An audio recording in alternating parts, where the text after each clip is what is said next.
Sinulan ng husto ang ilang bahagi ng Oriental Mindoro at Palawan ito pong weekend. Kaya may mga lugar na binaha. Balitang hatid ni James Agustin.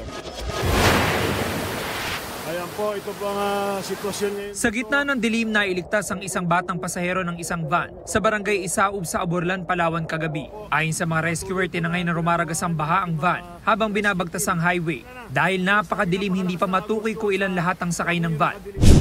Sa barangay Plaridel nalunod sa baha ang ilang alagang bibi at kalabaw ayon sa ulat ng Super Radyo Palawan.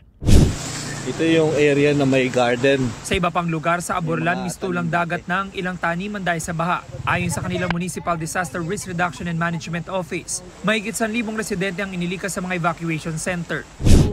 Sa bayan naman ng Nara, halos 700 residente ang lumikas dahil sa baha. Sa barangay San Manuel sa Puerto Princesa, pahirapan ng pagdikas dahil hanggang dibdib ang lalim ng baha. Sinuong ng mga sundalo ang rumaragas ang baha para tumulong sa pagdikas. Ang ilang bata ay sinakay sa rescue boat ng Philippine Red Cross. Sa barangay Siksikan, gumamit ng lubid ang mga residente para makalikas. Ayon sa Puerto Princesa CDRMO, 9 na barangay ang lubog sa baha at patuloy ang paglikas sa mga residente. Ayon sa Pag-asa, shear line ang nagpaulan sa Palawan kahapon.